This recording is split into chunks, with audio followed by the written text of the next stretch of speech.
Good morning to all of you. आप सबों का स्वागत है ज्ञान जंक्शन चैनल पे। तो क्लास को कंटिन्यू करते हुए हम लोग शुरू करते हैं एक्सरसाइज 1.4 को। पिछला क्लास में हम लोगों ने 1.3 को कंप्लीट किया था, ठीक है। तो 1.4 का पहला क्वेश्चन को देखते हैं। पहला क्वेश्चन क्या कह रहा है? पहला क्वेश्चन है, बिना लंबी विभाजन प्रक्रिया किए बताइए कि निम्नलिखित परिमेय संख्याओं के दशमलव प्रसार शांत है या अशांत आवृत्ति। ठीक है, ये क्वेश्चन है। ये परिमेय संख्या है, ये परिमेय संख्या दिया हुआ एक क्वेश्चन है। इसके बारे में हमको बताना है बिना कोई विभाजन प्रक्रिया, मतलब उसको डिवाइड किए हुए हमको बताना है कि इसका जो दशमलव प्रसार है, मतलब इसका जो दशमलव प्रसार है, जब इसको एक्सपेंड करेंगे डेसिबल में तो वो टर्मिनेटिंग होगा, मतलब शांत होगा, या अशांत आवृत्ति होगा, या फिर नॉन टर्मिनेटिंग होगा और रिकरिंग होगा, रिपीटिंग होगा। क्योंकि इसके पहले हमको एक समझना होगा कि हम लोगों ने परिमेय संख्या में क्या डिस्कस किया था कि परिमेय संख्या होता है जब उसका दशमलव प्रसार करते हैं तो दो कंडीशन होगा, या तो वो शांत होगा या अशांत आवृत्ति होगा, यही दो कंडीशन होगा। अगर एक तीसरा कंडीशन आता है जो होता है अशांत अनावर्ती, मतलब नॉन टर्मिनेटिंग नॉन रिकरिंग, मतलब वो टर्मिनेट भी नहीं होता है और उसका रिपीटेशन भी नहीं दिखता है डेसिमल के बाद, तो वैसा रहेगा तो परिमेय संख्या नहीं होगा, वो अपरिमेय संख्या में आ जाएगा। ठीक है, तो परिमेय संख्या दो ही चीज़ हो सकता है, या तो शांत होगा या अशांत आवृत्ति होगा। तो हमको इसमें पता लगाना है कि ये जो परिमेय संख्या दिया हुआ है वो शांत है या अशांत आवृत्ति। ठीक है, क्वेश्चन को समझ गए। अब इसको विभाजन प्रक्रिया का यूज किए बिना हमको बताना है। उसको लगाने के लिए एक तरीका है, एक तरीका वो क्या है कि अगर इसका नीचे का हर का अभाज्य गुणनखंड करने पर 2 to the power n into 5 to the power m, where n and m जो है वो आपका पूर्ण संख्या रहेगा। ठीक है, m जो रहेगा पूर्ण संख्या रहेगा। अगर इस फॉर्म में आ जाता है, इस फॉर्म में आ जाता है तो वो शांत दशमलव प्रसार होगा। अगर इस फॉर्म में आ जाता है और नहीं ऐसा होता है तो वो शांत दशमलव प्रसार नहीं होगा, वो अशांत आवृत्ति हो जाएगा। ठीक है, इसको समझ गए, इस कंसेप्ट को समझ गए, और उसके बेसिस पे हम लोग चेक करते हैं सभी का हर का, उससे हम लोग पता लगा लेंगे कि ये क्या है। ठीक है, तो पहला क्वेश्चन को देखते हैं, पहला क्वेश्चन को सॉल्व करते हैं। पहला का हर में क्या दिया हुआ है? 3125।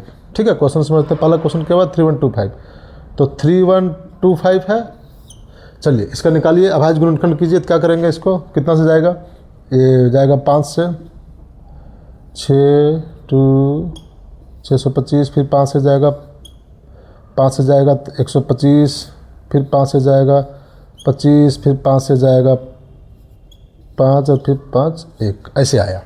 ठीक है, यानी 5 कितना टाइम से? 5 टाइम से, यानी कि 5 का पावर 5 ऐसे लिख सकते हैं इसको, इंटू 1 लिख सकते हैं, लिख सकते हैं इसको ऐसे। ठीक है, अब देखिए ये आया, इसका जो अभाज्य गुणनखंड आया 3125 का, 3125 का अभाज्य गुणनखंड जो आया वो 5 का पावर 5 इंटू 1 आया। तो हमको देखना है क्या ये 2 to the power n into 5 to the power n के m के फॉर्म में है। देखिए देखते हैं, या 5 का पावर m, मतलब m कुछ भी हो सकता है, पूर्ण संख्या, जैसे हम लोग बात किए थे। तो ये तो है, लेकिन यहाँ 2 to the power n नहीं दिख रहा है, यहाँ 1 दिख रहा है, 1 दिख रहा है। तो इसको ऐसा कर सकते हैं, देखिए 1 के जगह, क्या 1 के जगह हम 2 to the power 0 लिख सकते हैं। किसी भी संख्या का पावर अगर 0 हो तो उसका वैल्यू 1 होता है, ये हम लोग को पता है। तो इसको 2 to the power 0 लिख सकते हैं। अब देखिए आ गया इस फॉर्म में, 2 to the power n, 2 to the power n, n के जगह 0 है, अब 5 to the power 5, m के जगह 5 है, इस फॉर्म में आ गया। 3125 इसका हर जो है सो इस फॉर्म में आ गया। तो इस फॉर्म में आ गया तो हम आसानी से कह सकते हैं कि ये इसका दशमलव प्रसार जो होगा वो क्या होगा? शांत होगा। क्या होगा? शांत होगा। इजीली से पता लगा सकते हैं। चलिए इसी तरह से अब दूसरा क्वेश्चन को देखते हैं। दूसरा क्वेश्चन में क्या दिया? हर 8 है, 8 है, 8 का निकालिए। अभाज्य गुणनखंड 2 से जाएगा 4, फिर 2 से 2 1, ऐसे आया। इसको लिख सकते हैं 2 का पावर 3 और 1। अब 1 की जगह क्या लिखेंगे? 1 की जगह, पिछला क्वेश्चन में 1 की जगह हमने लिख दिया था 2 का पावर 0। यहाँ पे 2 का पावर 0 लिखेंगे तो हमारा इस फॉर्म में नहीं आ पाएगा, क्योंकि 2 का पावर 3 ऑलरेडी दिया हुआ है। तो यहाँ अगर 5 का पावर 0 लिख देंगे तो भी तो बात एक ही है, क्योंकि किसी भी संख्या का पावर 0 हो तो 1 होता है। तो पिछले बार 2 का पावर 0 किए थे, क्योंकि वहाँ पे हमको इस रूप फॉर्म में दिखाना था, यहाँ पे हमको इस फॉर्म में दिखाने के लिए 2 ऑलरेडी दिया हुआ है, 2 का पावर ऑलरेडी दिया हुआ है, तो 5 का पावर 0 कर देंगे। इसका भी अल्टीमेटली 5 का पावर 0 का भी वैल्यू भी तो 1 ही होगा। तो देखिए ये इस फॉर्म में आ गया, तो अगर ये इस फॉर्म में आ गया तो ये भी शांत होगा, ये भी शांत 0.4 होगा। समझ गए? तो इस टाइप का क्वेश्चन इस तरह से बन सकता है। चलिए तीसरा क्वेश्चन को देखते हैं। तीसरा क्वेश्चन को देखते हैं। तीसरा क्वेश्चन क्या है? 455 है, ठीक है ना, 455 है, 455। इसको उससे करते हैं 5 से करते हैं 91 होगा, 91 को 7 से करेंगे 7 या 21, देखिए क्या आया 13 2 1, ठीक है। तो ये आया, इसका जो अभाज्य गुणनखंड कैसे आया? 5 × 7 × 13।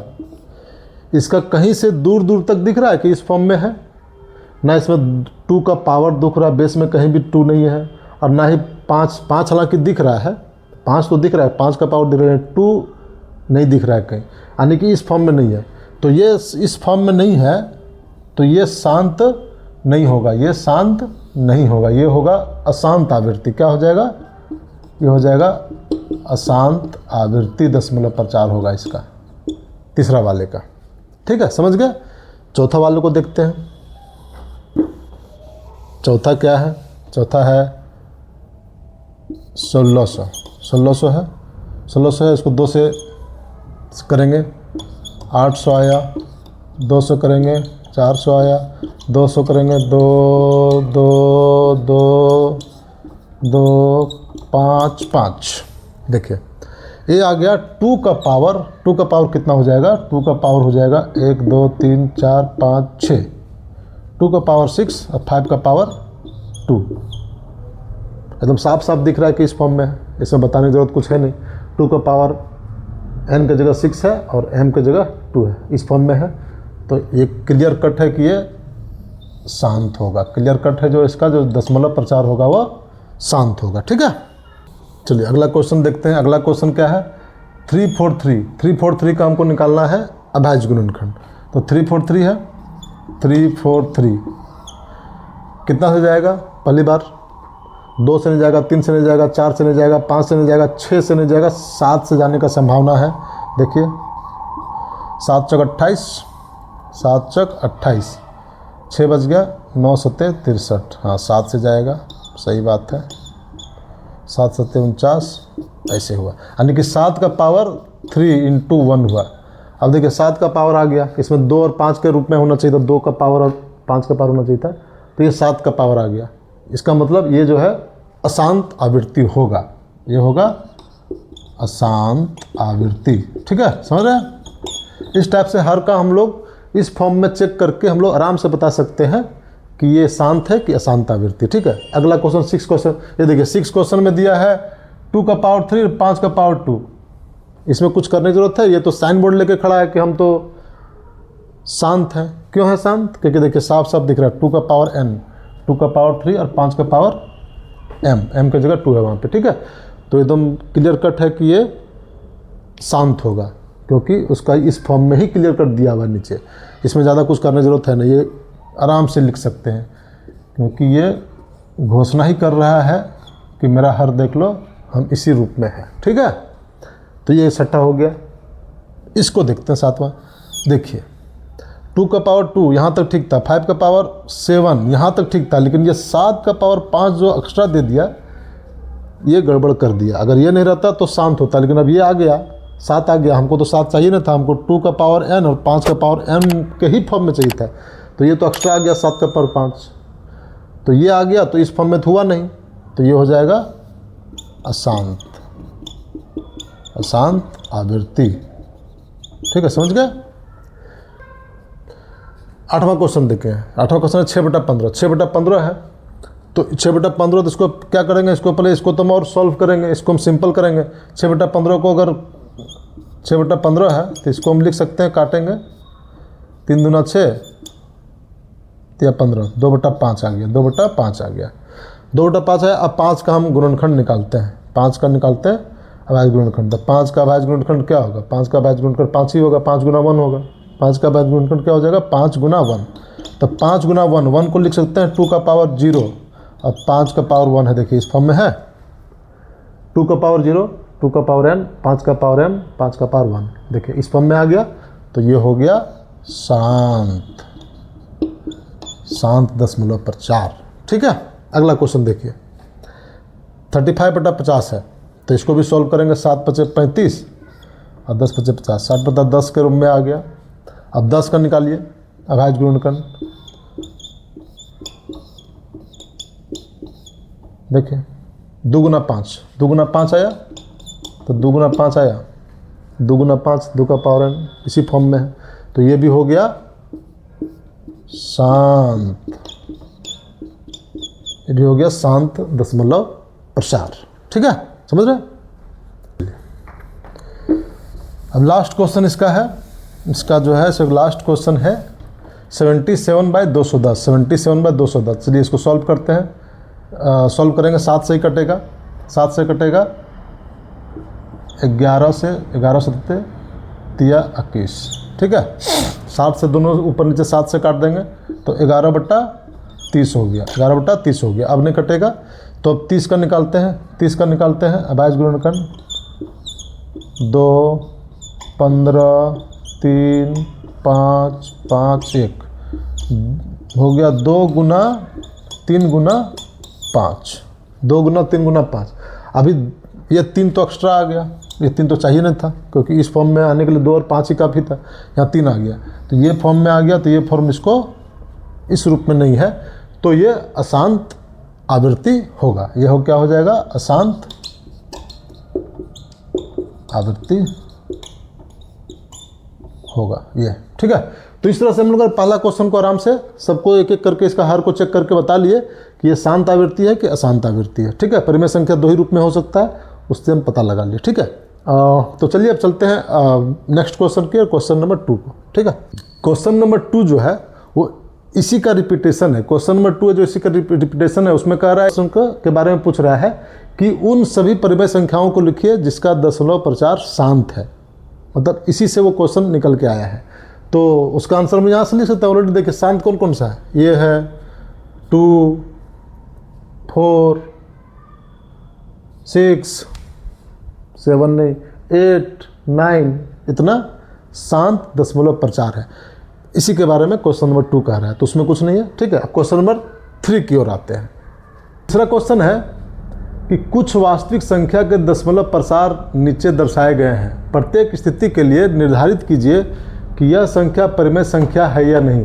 यदि वह परिमेय संख्या और p/q के रूप में है तो q के अभाज्य गुणनखंड के बारे में आप क्या कह सकते हैं। ठीक है, चलिए इसको देखते हैं।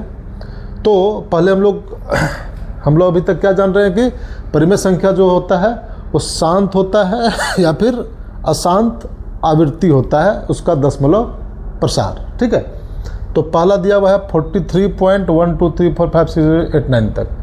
अब यहाँ आके टर्मिनेट हो जा रहा है, यहाँ के टर्मिनेट हो जा रहा है, मतलब शांत हो गया, यहाँ के शांत हो गया। ठीक है, तो शांत हो गया तो ये तो क्लियर है कि ये परिमेय संख्या है। क्यों? क्योंकि ये शांत हो गया। ठीक है, तो ये शांत है, इसका दशमलव प्रचार क्या है? शांत है। और ये क्या है? परिमेय संख्या भी है। ये क्या है? परिमेय संख्या भी है। तो हम 2 चीज़ पहले बता रहे, ये परिमेय संख्या है क्योंकि क्यों परिमेय संख्या? क्योंकि इसका दशमलव प्रचार शांत हो गया। देखिए यहाँ के टर्मिनेट हो गया, कंप्लीट हो गया डेसिमल बाद। ठीक है, तो अब इसको हमको अगर जानना है कि हम p/q के रूप में लिख के देखते हैं कि ये शांत है भी कि नहीं, क्योंकि शांत को चेक करने के लिए हम लोगों ने क्या किया था कि जो हर था उसके नीचे जो हर था उसका अभाज्य गुणनखंड किया था, और वो अगर वो 2 to the power n into 5 to the power m के फॉर्म में था तो हम लोगों ने कह दिया था कि ये शांत दशमलव प्रसार है। ठीक है, तो इसको भी देख लेते हैं। तो 43 पॉइंट इतना है, तो इसको 43 डेसिमल हटता है तो क्या होता है? 3 4 5 6 7 8 9 डेसिमल हटता है, तो जितना डेसिमल के बाद जितना अंक है उतना 0 बैठा देते हैं। तो क्या अंक है? 1 से लेकर 9 है, 9 अंक है, तो 0 बैठा देंगे तो 10 to the power 9 लिख सकते हैं। क्लियर है? अब 10 to the power 9 लिख सकते हैं तो इसको ऐसे भी तो लिख सकते हैं 2 गुना 5 का पावर 9 लिख सकते हैं। तो अगर लिख सकते हैं, देखिए आ गया उसी फॉर्म में, 2 का पावर m और 5 का पावर m के फॉर्म में, उसी फॉर्म में आ गया जिस फॉर्म से पता लग रहा था कि ये शांत दशमलव प्रसार है। तो देखिए इस तरह से लग गया, ये 2 to the power n into 5 to the power m के रूप में है, इसलिए शांत दशमलव प्रचार है। ठीक है, पहला क्वेश्चन आराम से समझ गए। सेकंड क्वेश्चन पे आते हैं। सेकंड क्वेश्चन देखिए, 0.120 1200 12300। अब इसको देखिए, ये परिमेय संख्या है ही नहीं। क्यों नहीं है? क्योंकि ये है नॉन रिपीटिंग और नॉन टर्मिनेटिंग, मतलब अशांत भी है, मतलब इसका डेसिमल के बाद ये कंप्लीट डिवीजन भी नहीं हो रहा है, अशांत है, और इसका जो आवृत्ति है वो रिपीट नहीं हो रहा है, नॉन रिपीटिंग अनावृत्ति है। मतलब देखिए, जैसे कोई पैटर्न नहीं दिख रहा, 120 है तो 1200 है, 12300 है। अब अगला जो आएगा 124 टाइम्स 0, अगला बार आएगा 125 टाइम्स 0। तो कोई रिपीटेशन या पैटर्न नहीं दिख रहा है। तो ऐसा जब केस रहता है जिसका दशमलव प्रसार अशांत रहता है और अनावृत्ति रहता है, उसको हम लोग परिमेय संख्या नहीं कहते हैं, उसको हम लोग बोलते हैं अपरिमेय संख्या। तो ये क्या है? अपरिमेय संख्या है। ये जो है सो अपरिमेय संख्या है। ठीक है, तो सेकंड हो गया अपरिमेय संख्या, और इसका दशमलव प्रचार हो जाएगा, अशांत हो जाएगा और अनावृत्ति हो जाएगा। अशांत और अनावृत्ति यानी कि नॉन टर्मिनेटिंग, नॉन रेकरिंग या नॉन रिपीटिंग जो कह सकते हैं, नॉन रेकरिंग या नॉन रिपीटिंग जो भी कह सकते हैं। ठीक है, थर्ड क्वेश्चन को देखिए। थर्ड क्वेश्चन क्या है? 43.123 पर दिया हुआ है, ऊपर में बार दिया हुआ है, ऊपर में बार दिया हुआ है। इसका मतलब ये होता है कि ऊपर में जितना अंक में बार है वो अगला में फिर से वो रिपीट हो रहा है, मतलब वो रिपीट हो रहा है वो चीज़। फिर से जो अगला जब इसको बढ़ाएंगे तो 1 2 3 1 से लेकर 9 तक आएगा, फिर 1 से लेकर 9 तक आएगा, 1 2 3 4 8 9 तक आएगा। तो इसलिए बार दे दिया गया है। तो ये तो क्लियर है कि ये अशांत तो है, ये अशांत है लेकिन आवृत्ति है, अशांत है लेकिन आवृत्ति है, अशांत है आवृत्ति है। तो ये तो परिमेय संख्या हो गया, क्योंकि परिमेय संख्या अशांत हो सकता है लेकिन आवृत्ति होना चाहिए। तो अशांत है तो ये हो गया परिमेय संख्या। ठीक है, ये हो गया परिमेय संख्या हो गया, और इसका दशमलव प्रचार हो गया अशांत आवृत्ति हो गया। क्योंकि बार जब लगता है तो इसका मतलब ये होता है कि ये सेम सेट ऑफ नंबर जो है वो रिपीट होगा, 1 2 3 4 5 6 8 बार, फिर से 1 2 3 4 ऐसे करके कंटिन्यू चलता जाएगा। अशांत आवृत्ति परिमेय संख्या, दो चीज़ हो गया। इसको हम लोग को P/Q के रूप में लिखना चाहेंगे। अगर इसको हमको P/Q के फॉर्म में लिखना है तो इसको लिखने का तरीका क्या है? देखिए, आप क्या कीजिए, 43 है, डेसिमल हटा दीजिए, 1 2 3 4 5 6 7 8 9 बटा जितना भी डेसिमल के बाद जितना भी अंक था उतना 9 बिठा दीजिए, 3 4 5 6 8 9 इतना अंक बैठा दिए। और इसमें एक चीज़ और करना है कि यहाँ डेसिमल से पहले 43 था, डेसिमल से पहले 43 था, तो इसका ऊपर ना में 43 माइनस भी कर देंगे, 43 माइनस भी कर देंगे। ठीक है, तो ये जो निकल के आएगा ये इसका P/Q के फॉर्म में हो जाएगा। तो अभी यहाँ जो पॉइंट हम लोग का समझना ये है, इसको 43 माइनस कर देंगे तो 89 माइनस 43 हो जाएगा। 89 माइनस 43 कितना हो जाएगा? यहाँ आ जाएगा, यहाँ 6 आ जाएगा और यहाँ 4 आ जाएगा, 43 माइनस कर देंगे तो। ठीक है, ये आ गया, यानी कि इस फॉर्म में हो गया, P/Q फॉर्म में इस तरह से आ गया। अब ये 9 जो लिखा हुआ है, 9 टाइम्स आया हुआ है, ये किसी भी सूरत में 2 का पावर n और 5 का पावर m के फॉर्म में नहीं आएगा। ठीक है, इसका अगर अभाज्य गुणनखंड करेंगे तो, क्योंकि क्या करेंगे, 3 से ही कटेगा, वो 3 से कटेगा तो हमेशा बेस में 3 रहेगा, 2 और 5 आने का सवाल ही नहीं है। तो उस फॉर्म में नहीं है तो इसका मतलब शांत तो होगा ही नहीं। तो ऑलरेडी हम लोग यहाँ से ही जान गए थे कि ये शांत नहीं है, अशांत आवृत्ति है। हर का जो नंबर है उसको देख के भी समझ गए कि इस फॉर्म में नहीं आने वाला है। तो उम्मीद करते हैं कि इस टाइप को हम समझ गए होंगे, इस टाइप के क्वेश्चन को। ठीक है, तो चलिए इस तरह से हमारा एक्सरसाइज जो है 1.4 कंप्लीट होता है। अब हम लोग नेक्स्ट क्लास में हम लोग चैप्टर नंबर 2 स्टार्ट करेंगे, बहुपद। ठीक है, पॉलिनोमियल्स को स्टार्ट करेंगे। तो मिलते हैं नेक्स्ट वीडियो में। आप सबों का बहुत बहुत धन्यवाद।